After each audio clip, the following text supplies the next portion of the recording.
people in our community would have known that my grandfather's mother was Catherine LaRose. They would have known that he had been, was connected to, and that he was Métis. But no one talked about it. I'm Nathan Maharaj. This is Kobo in Conversation. My guest is the novelist Tara Gereaux. She's the author of the novel Saltus and the novella Size of a Fist. Her new book is a novel called Wild People Quiet. Set in 1946, it's the story of Florence, or Mrs. Banks as she's known down at Pratt's Insurance, the company where she's worked diligently for years. One morning, while out for breakfast with her colleagues, Florence encounters a man whose mere presence threatens to upend the life she's made for herself in the town of Tortuval, Saskatchewan. Tara Gereaux, welcome to Kobo. Thank you so much for having me. Can we start with some scene setting? Tell me about this town, Tortuval. So Tortuval, the novel takes place in 1946. So this is, in the novel, it's described as kind of a new town without kind of any history. And it's a very cookie cutter town, straight streets. And that's one of the reasons why Florence is attracted to it, because it gives her this new kind of chance to be, without any history of her own. It's a blank slate. Blank slate. Why set the story then? We now know why this town, which is fictional as I understand it. It is, yes. Why set it at this point in history? Why is 1946 important? I chose that time period because the novel came out of my curiosity about my grandfather's life. And I always knew that my grandfather was Métis, and so by extension, I knew that I was Métis, but it was something that we weren't really talking about in our family. And we weren't, we didn't learn about our history. We didn't engage in, the cultural community events. And so I was always curious about that. And so my grandfather was in his early 20s in this time period. And that's a time when I think someone is making big life decisions. And so I wanted, again, I will never know kind of what my grandfather's life was like at that time and what decisions he was making. But I just felt like that was an integral time for anyone's life. And so I wanted to explore the situation and what was happening in the 1940s and what might have been happening in Métis lives at that time. So I set the novel in 1946. There's also the backdrop of a country coming out of the Second World War. Mm-hmm. Men are coming back. Men have come back. Women are being displaced from the workplace. Tell me about playing with that as a factor, because that is an interesting social tension that's just out of focus. Yeah, so I was so interested in this as well because I didn't know so much about Métis history before I started writing this book. And again, that was part of the reason why I wanted to write. I wanted to learn those things. I didn't know how many Métis men and women fought in World War II and World War I for that fact. But thinking about that time period with men coming back and many women took on jobs when the men were away and then were forced out of those jobs when the men returned. And so I was interested in exploring that kind of environment as well. We're not going to spoil anything here, but there's an important event that happens early in the book. I spoke about it in the intro. That really sets everything in motion. Can you set that scene up for us for that fateful morning? Yeah. So, as you mentioned, Florence works at the Pratt's Insurance and Real Estate Agency in Tortuval. And every Friday, it's customary for all the staff to go to Nick's Diner for lunch. And the higher-ups, I call them the second floors, like the managers, they work on the second floor of Pratt's. They pay for the lunches. So it's just a routine. So it's a regular Friday. And Florence is there, and then 3 Métis men walk in the diner. And by the way that they're dressed, it's clear that they're farmhands, probably traveling through looking for work, which many Métis men did at the time. And Florence's life is about to change forever. One of these men approaches her directly after they're told they won't be served at the cafe. Yes. One of these men approaches her directly. I don't think we're spoiling too much to come out and let people know what is this confrontation. What is the information he's bringing to her out in public?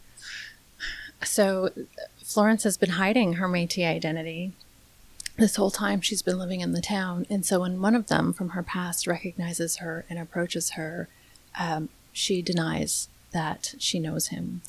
And it was very common for Métis people who could pass to make that choice if they could. And so this person, who is a family member, recognizes that right away and respects that decision because he understands, why she made that decision. But Florence is very concerned that having him in the town is going to reveal her Métis past. Yeah, he respects her boundary, but it's too late because any doubt is enough. Mm-hmm. Tell me about learning that aspect of social conventions, that current of prejudice, that because it's 1946, this would have required a certain amount of research. Tell me about learning that. Well, the research really began when I was doing my master's degree, communications. I wrote a thesis on my reconnection and my decision to become a citizen of Métis Nation, Saskatchewan, and that journey to learn about the culture. And so I did a lot of research for that thesis and spoke with knowledge keepers, Métis leaders and elders in the community, and learned about that history, which was a history that I was never taught in school. And so it was fascinating to me. And so I started really learning then.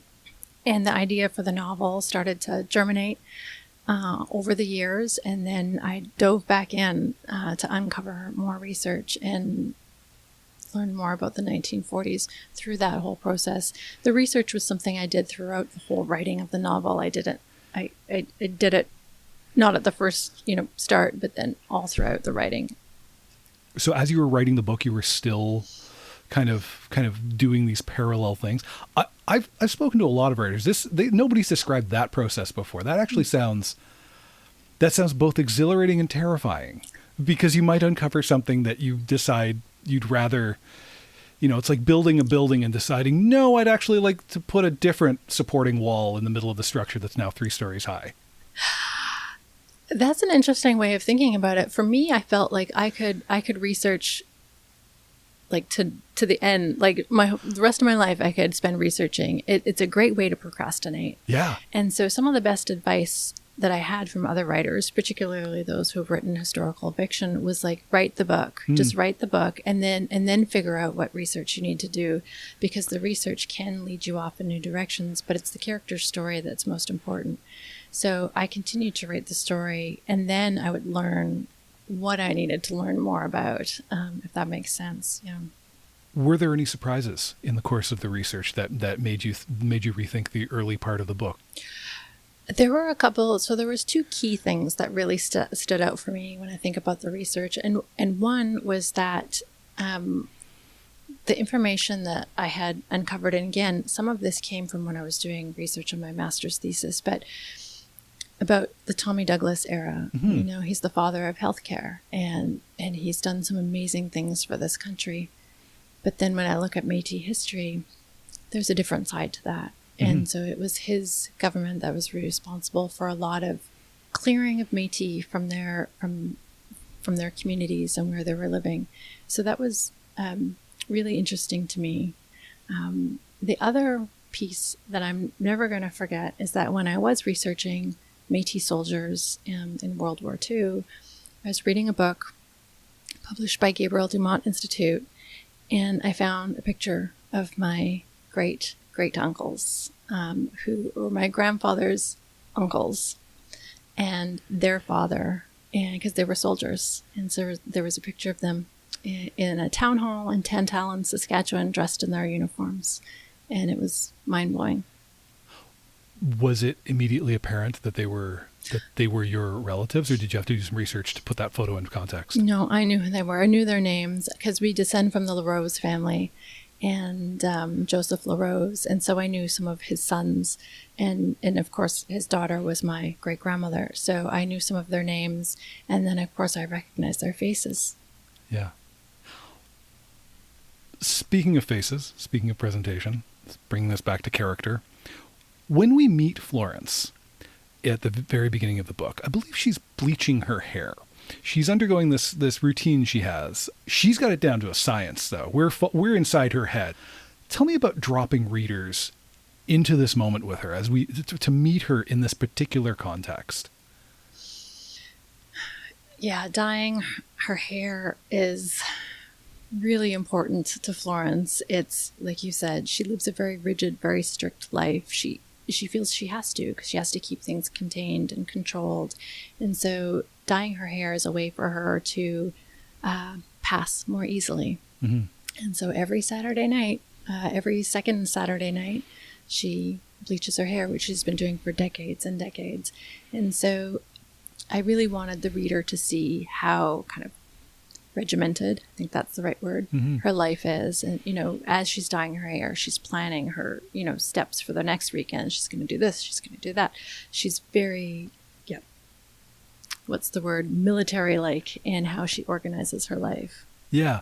She's also, we realize shortly after that point where we follow her out into the world in the workplace, that's kind of how she is everywhere. She is the dependable one. She is the one at Pratt's who knows what's going on, but is also she is not just hyper competent. She's also got an emotional intelligence. She's able to handle people.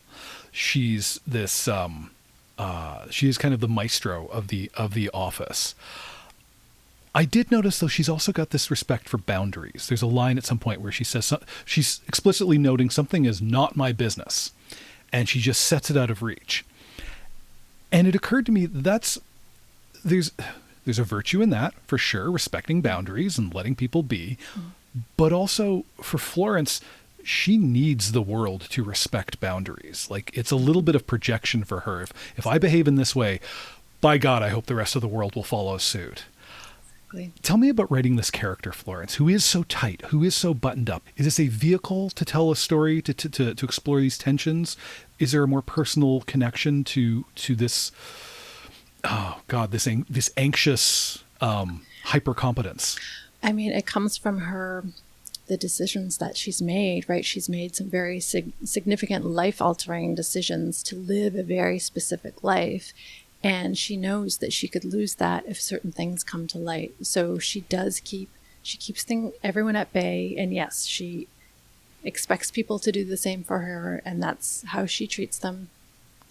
Yeah. And so for me, I started to think about all the things that someone would have to sacrifice in order to live this life, and all of the things that you have to keep hidden. And so I figured that's going to have a toll on someone, especially over the years. And you're going to have this very controlled, strict kind of lifestyle. But of course, even that has implications. And she's very wound up.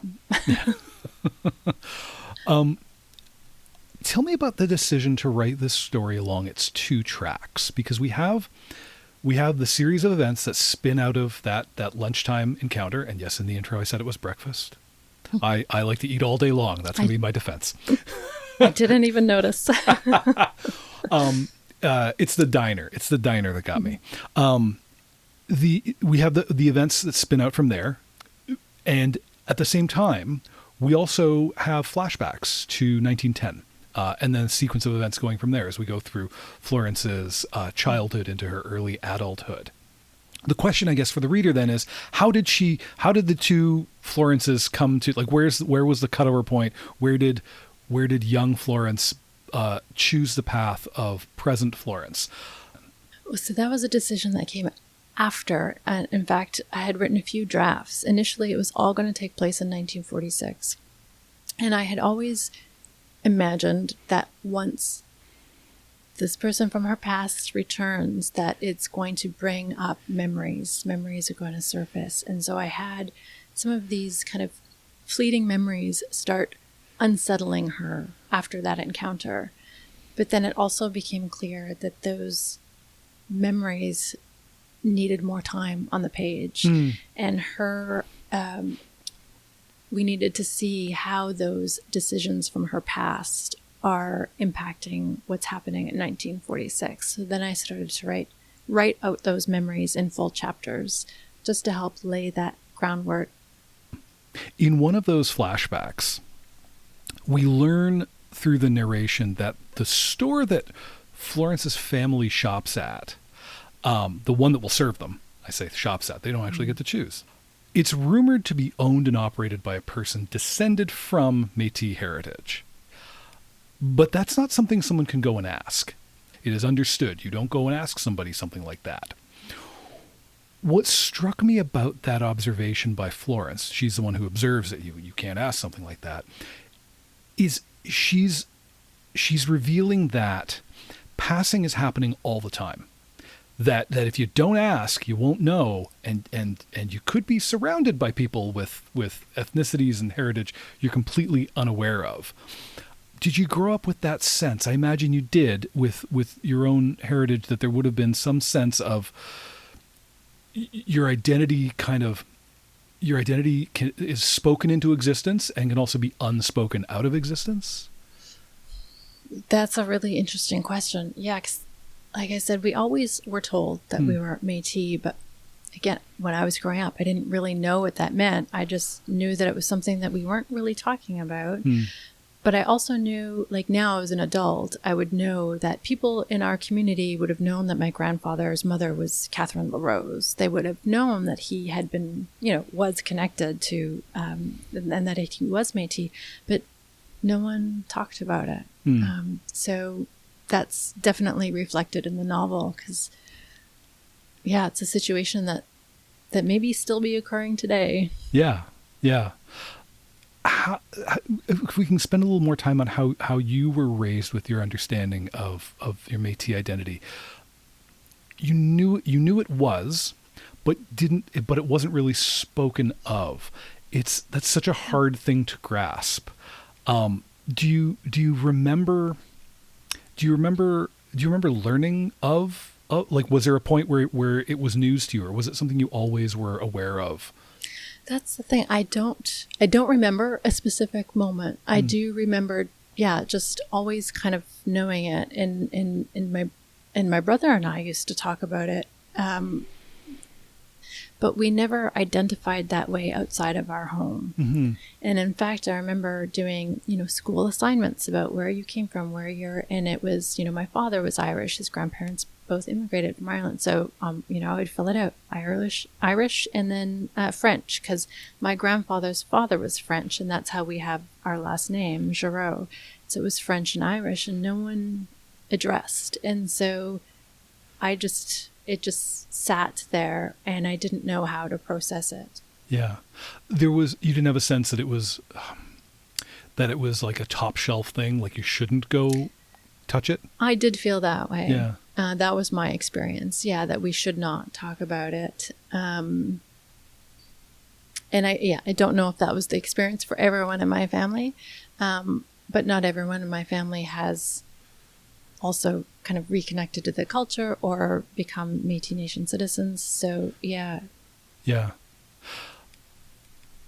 I noticed that as Florence experiences, I wanted to say as she starts passing, but she doesn't. She more like experiences passing. Passing kind of happens to her. It doesn't start with ambition for her. It's not like she's trying to put one over on anybody. It's actually like an invitation. She's mistaken for a little white girl, and she's treated like a little white girl until she gives the game away. It's an interesting dynamic because I think when we think about passing, it's so often about putting one over, about striving for something. And as I read this, it just seemed so much more plausible that this would happen.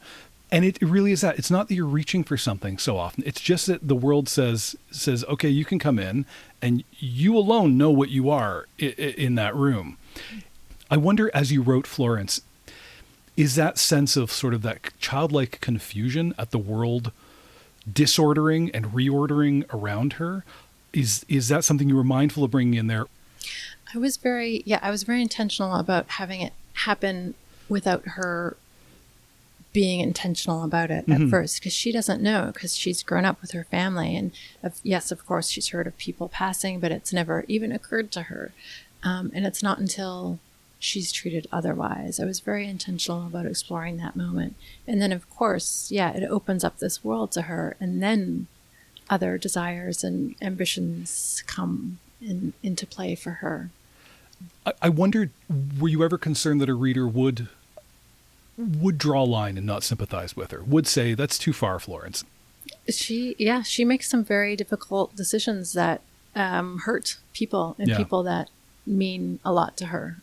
So I can understand why some readers would have some difficulty with her. But I think underlying it all, I do hope that readers could understand why she initially went on this, made these decisions in the beginning, and they'll be surprised where she ends up. As you were writing this, as you were conceiving of writing this story that so much foregrounds passing as a mechanism, as a social thing, were you ever looking at other works of literature, other stories that played with that too? Yes, there were two books. I know there were more than two, but there's two coming to mind right now that were very instrumental. And one was Passing by Nella Larsen. Yeah. Just beautiful, beautiful book. And Britt Bennett's The Vanishing Half, which I devoured, and I've devoured a few times. Those were fascinating books to me, and very key when I was doing research and drafting this. What did you take from them? What did they offer you that you could use here? For me, I think both of those books explored the emotional costs of what it takes and all the sacrifices. And that's what I was most interested in. Yeah. Like the alienation from I guess from yourself? From yourself, and how that impacts your relationships with other people, and whether or not you can be close to someone. How can you be close to someone if you're not even being true to yourself? Yeah. I mean, we see that with Florence, and there's a scene early on where her neighbor comes over, and it's a revelation. And all it is just the lady from next door comes over, and they just hang out for a little bit. And Florence is kind of all up in knots inside, wondering, are we friends? Like, is that what a friendship is? Are we doing friends now? Yeah, because she doesn't know how to do friends. And it's exciting for her too, because she is terribly lonely. Yeah. I wanted to pick up on one of the historical threads as you mentioned Tommy Douglas. Yes, father of our, universal healthcare, the straight line from him to the Canada Health Act. But the other relationship he has is he's the top of a structure of a state that controls land and controls land use. And one of the things I learned in this book was I didn't understand what a road allowance was. I thought I understood what a road allowance was, and I've discovered how terribly, terribly wrong I was. Can you explain what a road allowance is and how it comes into play in the life of the Métis people, like in the 40s in Saskatchewan? Yes. So road allowances were strips of land that the government set aside to build roads on between farmlands and around the railroad tracks. And so there were these really narrow strips of land. And because Métis had been dispossessed of their land, they would often move on to these road allowance communities, and they became known as the Métis road allowance communities.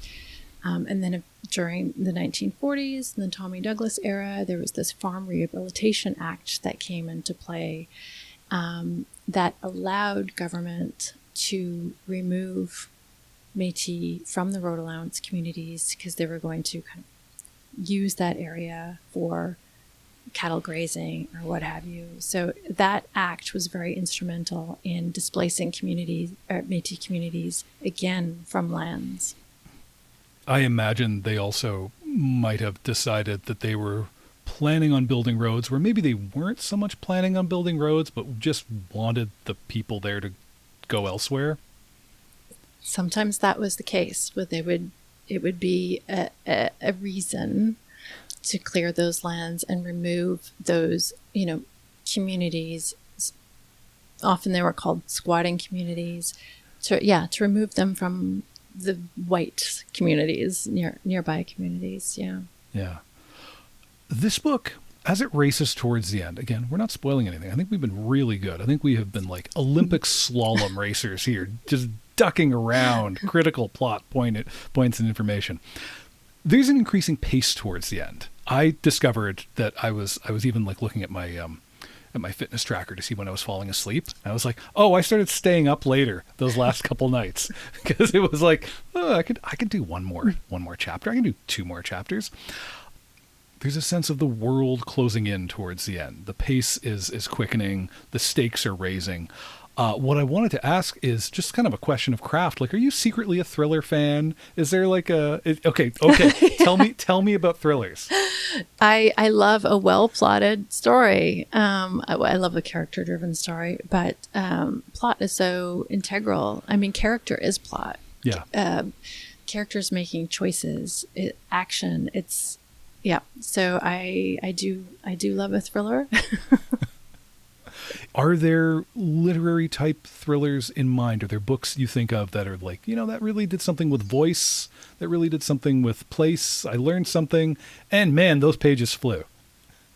I know there have been a lot, and now I'm getting that blank slate in my head. Yeah, how dare I ask you? I know.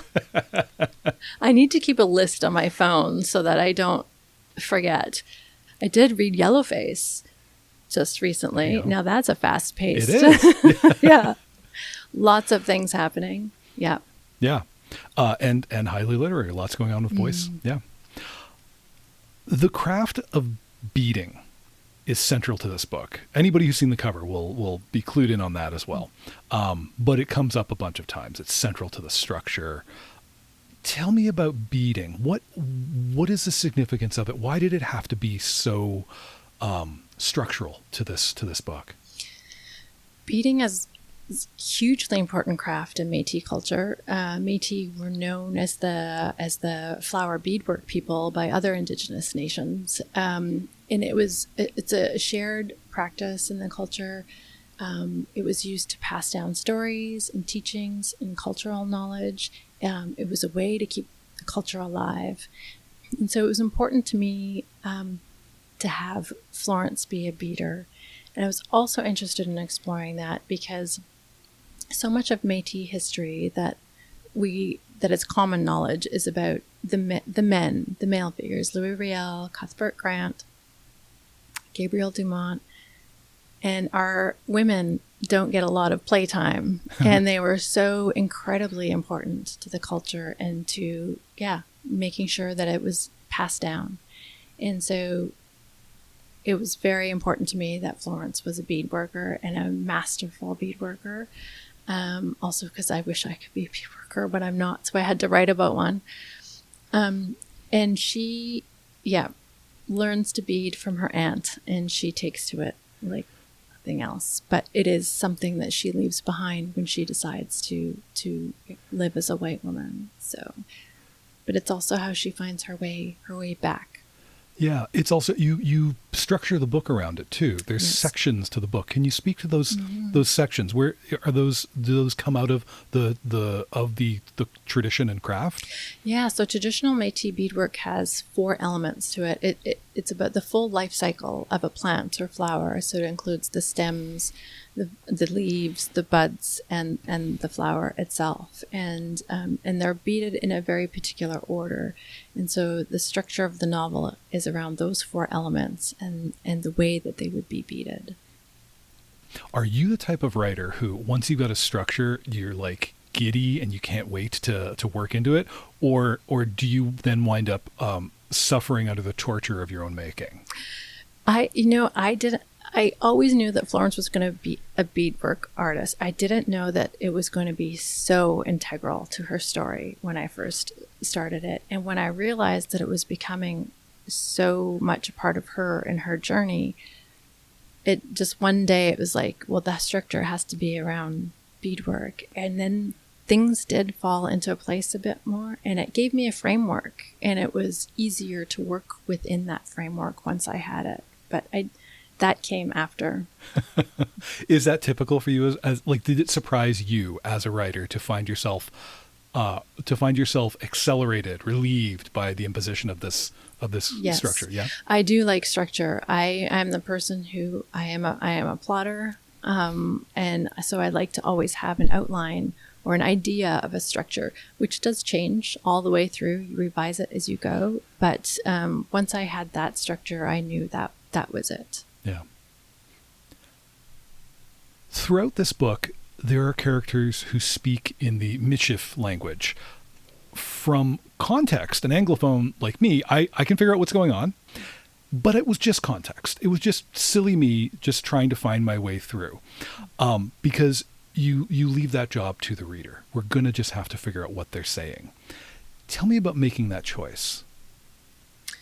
That was a very, intentional choice I made. Part of my reconnection journey has been learning the Michif language. And so I've not fluent in it by any stretch of the means. I know a few words. But I wanted that to be natural to the characters. And I wanted to bring that back into that space of the novel without having to explain it. Because, of course, these characters wouldn't explain it to one another. But I also, when I've read books by other Métis writers, Michelle Porter and Connor Kerr, and they've used Métis language, Michif, in their works, and I come across a word that I know, there's immediately like this little glow, something lights up in me because I know that word. It's bringing the language back. So that was also my intention when I used those words without providing an explanation of what they were. Yeah, they're little sparkly beads you wove in for, yeah. It did occur to me, and this is a little corny, but it did occur to me as you spoke about beading as a way to preserve culture, as a way to make it something that can be handed down. There's a fabric to it. There's a concreteness. This book is not unlike that. This book does a lot of those jobs. You said you're not a bead worker yourself. Is there any sense of this running at all in parallel, or am I stretching too far? Because sometimes I do that. I do think there is a connection there. I think because I'm not a bead worker, but I love it so much and I understand how important it is to the culture, but I knew that I could write about one. And so I think that was my way I used this novel to learn more about my culture, but I hope that readers also take away from it some more knowledge about Métis history. And I'm hoping maybe it acts as a type of beadwork. Yeah. It worked for me, and I learned, I learned. You wanted people to learn from it, I learned. And I had a good time. I will refer back to my Garmin fitness data saying I stayed up too late several times. Tara, thank you for joining us. Thank you so much for having me. I have been speaking with Tara Gereaux, author of Wild People Quiet. Find it and all the books we spoke about, and we spoke about a bunch, at Kobo and Conversation's home on the web, kobo.com/conversation. There's a link in the show notes for you. Follow us in your podcast player to catch every episode, and if you enjoyed this one, share it with someone who maybe you treasure like an especially beautiful bead. Kobo and Conversation is produced and hosted this time by me, Nathan Maharaj. Thank you for listening.